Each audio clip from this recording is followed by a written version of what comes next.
Hello buddy, see you again with me Cansar Channel Live Inspiration. Assalamualaikum warahmatullahi wabarakatuh. Ketemu kembali dengan aku Cansar Channel yang berusaha untuk menginspirasi kehidupan kita agar lebih baik, lebih benar, terarah, serta jelas kawan. Ini adalah sebagian dari taman yang terbesar di kota Sydney, yaitu Centennial Park. Ini adalah taman yang terkenal, yaitu tanaman bunga mawar kawan. Disinilah tanaman bunga mawar di Centennial Park, tepatnya Eastern Suburb, yaitu daerah timur dari kota Sydney kawan. Inilah yang kita sering panggil sebagai Garden Rose Centennial Park. Nah, ini terkenal di sini adalah palm ini, tanaman yang sudah puluhan tahun di sini. Ini besar sekali di depan situ kawan. Jadi di sini sering dipakai acara untuk wedding outdoor, acara-acara yang diadakan di luar gedung atau luar rumah. Di sini biasanya sering dipakai wedding outdoor atau party outdoor dan lain sebagainya. Dan di depan itulah tempat untuk yaitu hewan atau itik atau angsa ini kawan, burung dan lain sebagainya.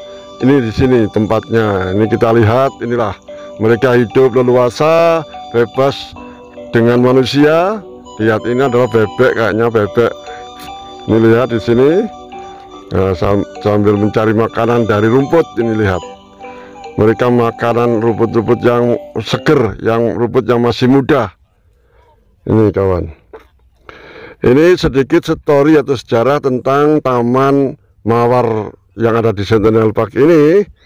Di tahun 1909 taman ini pertama kali dibangun, yang sangat baik dan dipelihara hingga pada tahun 1911 pernah diberi yaitu pavilion kecil atau rumah kecil atau pergola yang bekerja sama dengan para tukang yang ada di Sydney, yang disponsor oleh Black Smith. Ini sponsor utamanya. Lalu di tahun 1915 taman ini menjadi percontohan sebagai taman bunga mawar yang sangat populer, terkenal sekali di daerah New South Wales. Pada tahun atau pada tanggal 23/9/2003 ya, mulai dirubah atau perombakan total. Akhirnya seperti ini hasilnya, yaitu menjadi taman khusus spesial bunga mawar. Hingga di tahun 2018 dibangun menjadi taman khusus dan dibentuk seperti ini hingga saat ini. Ini kawan, taman ini sangat populer sekali bagi para pengunjung saat ini. Ini kawan. Lalu di tempat ini berdekatan dengan Babis Ponds, yaitu terletak di 2R Darley Road, yaitu jalannya namanya Darley Road Centennial Park, di tengah-tengah Centennial Park ini kawan, yaitu tepatnya di Eastern of Sydney, New South Wales, Australia, yaitu sebelah timur dari kota Sydney, ikut pemerintahan New South Wales, Australia. Ini kawan, ini lihat tumbuh bunganya, hewannya yang begitu indah, menikmati taman-taman di sini. Ini kawan. Kalau kita kembalikan lagi, mari kita renungkan atau kita hayati, kita pahami bahwa hidup kita di dunia ini, kalau melihat taman ini, kita harus menginspirasi tentang kehidupan kita ini kawan, bahwa kita ini pasti akan meninggalkan taman ini, dunia ini. Jadi hidup ini di dunia ini tidak selamanya. Life in the world not forever. Pasti kita akan menemui ajal. Ajal itulah yang mengakhiri hidup kita di dunia. Semuanya makhluk hidup di muka bumi ini pasti akan mengalami mati. Ajalnya tiba. Ini kawan. Jadi taman-taman ini akan lebih baik lagi, taman-taman yang telah dijanjikan oleh Tuhan Sang Pencipta kita, yaitu Allah Subhanahu wa Ta'ala. Ini bagi orang-orang yang menyerahkan diri atau berislam, yang benar-benar beriman, percaya, yakin bahwa Allah sebagai Sang Pencipta. Allah telah menjanjikan taman-taman bagi siapa saja yang beriman kepadanya, yang taat kepadanya. Ini dalam surat Ar-Ra'd, surat yang ke-13 dari Al-Quran, ayat yang ke-35. Allah Subhanahu wa Ta'ala berfirman, A'udzu billahi minasyaitonir rajim. Matsalul jannatil lati wa'idal muttaqun tajri bin tahtihal anhar ukuluha da'imu wa dhilluha tilka uqbal ladzina taqaw wa uqbal kafirinan nar. Shadaqallahul azim. Yang artinya perumpamaan surga atau taman yang dijanjikan kepada orang-orang yang bertakwa seperti taman yang mengalir di bawahnya sungai-sungai dan dikelilingi oleh pohon-pohon yang berbuah dan sangat teduh, sangat indah. Itulah tempat kesudahan bagi orang-orang yang bertakwa kepada Allah. Sedangkan tempat akhir hidup bagi orang yang kafir atau yang ingkar, yang kufur kepada Allah atau kepada Tuhan Sang Penciptanya, yaitu neraka, tempat siksaannya atau tempat kembalinya. Ini kawan. Jadi inilah peringatan dari Sang Khalik atau Sang Pencipta manusia. Usai menggambarkan sanksi bagi orang-orang kafir pada ayat-ayat sebelumnya, lalu pada ayat berikutnya Allah menjelaskan anugerah atau kenikmatan bagi orang-orang yang bertakwa.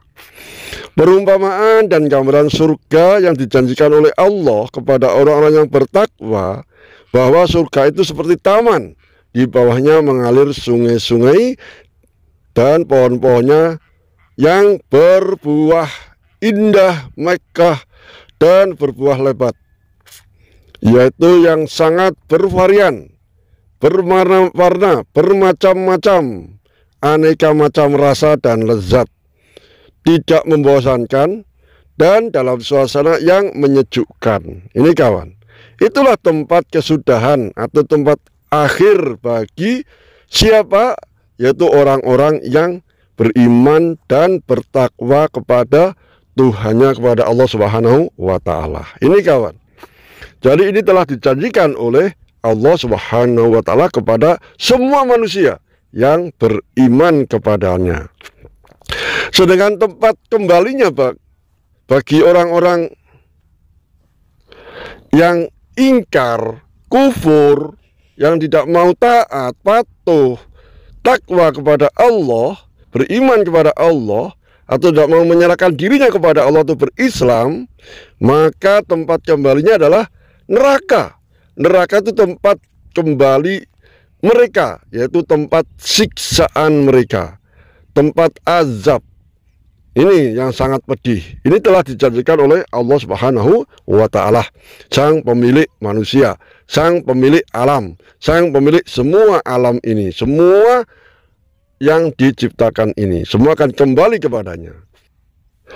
Jadi Al-Quran ini selalu menyebutkan hal yang berkenaan dengan surga dan neraka, diiringi dengan menyebutkan hal yang berkenaan dengan kebaikan dan kejelekan, keburukan dan keindahan, kerusakan dan perbaikan. Itu selalu bersamaan, baik dan buruk, salah dan benar. Ini kawan. Jadi antara iman dan ingkar, percaya dan tidak percaya, itu saja kawan. Cuma dua, tidak ada yang ketiganya, tidak ada yang subhat atau yang abu-abu, tidak ada. Kita disuruh memilih mana yang benar, mana yang tidak benar, mana yang salah dan mana yang benar, mana yang baik, mana yang buruk. Itu saja kawan. Jadi di dunia kita disuruh memilih, kita beriman atau kita kufur atau kita ingkar. Ini kawan. Jadi taman-taman yang dijanjikan oleh Allah yang akan mengiringi kita nanti, yaitu taman-taman yang abadi, yang kekal, tidak ada habisnya. Itu nanti taman-taman yang kita dijanjikan Allah setelah kita menemui Allah Subhanahu wa Ta'ala, alias kita akan menghadap kepada Allah di hari perhitungan, di yaumul hisab. Ini kawan. Dalam ayat ini juga surga atau taman-taman yang dijanjikan Allah kepada orang yang bertakwa diumpamakan sebuah kebun yang indah dan subur, karena dialiri di bawahnya sungai-sungai, di sekitarnya dengan beraneka macam pohon-pohonan yang berbuah lezat. Tidak ada yang tidak berbuah, semua berbuah hingga menarik semua penghuninya. Dan tidak hentinya mereka berbuah. Tadi pohon semua itu berbuah lezat. Untuk siapa? Untuk para penghuninya, penduduknya. Untuk memberikan apa? Naungan, kelezatan, kenikmatan kepada penghuninya. Surga tersebutlah merupakan tempat tinggal terakhir bagi orang yang beriman, menyerahkan diri atau berislam hanya kepada Allah Subhanahu wa Ta'ala. Dikatakan takwa, hanya takut kepada Allah Subhanahu wa Ta'ala. Ini kawan.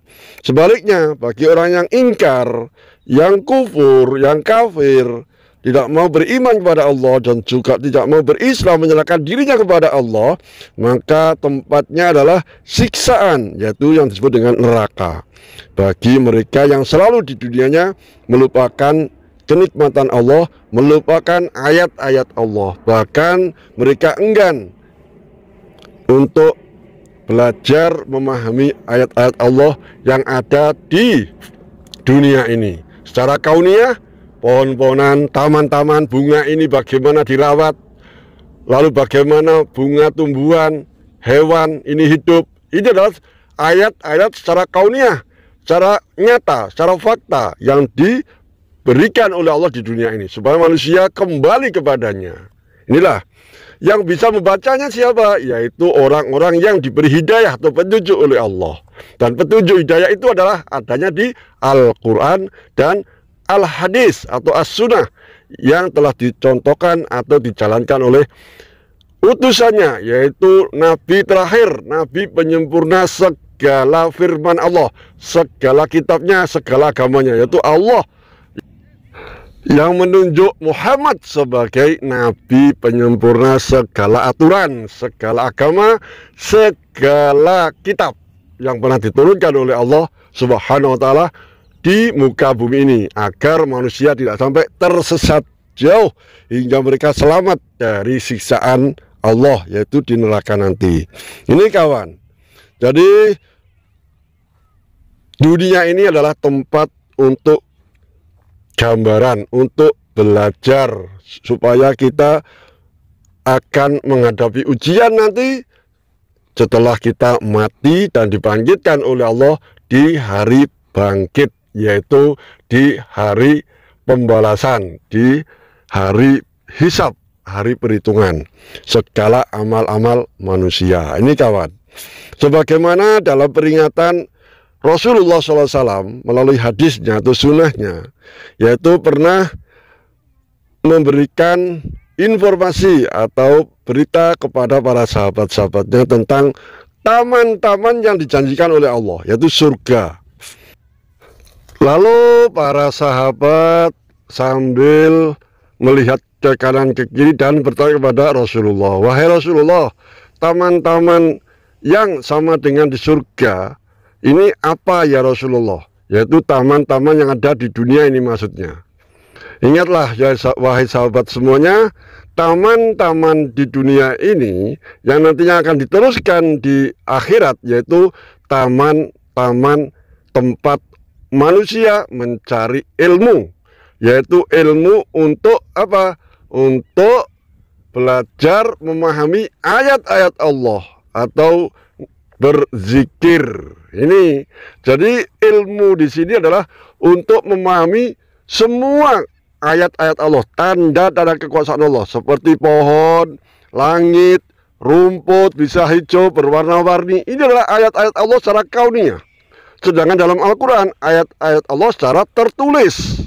Ini kawan, yang semua itu ada atau tertuang di dalam ayat-ayat Allah atau dalam Al-Quran, As-Sunnah sebagai penerang penjelas dari Al-Quran itu, dan ijma, yaitu kesepakatan para salafus soleh, para sahabat, para ulama, dan kias. Ini adalah sumber hukum, sumber dari memahami ayat-ayat Allah, ilmu-ilmu Allah. Inilah namanya majelis ilmu.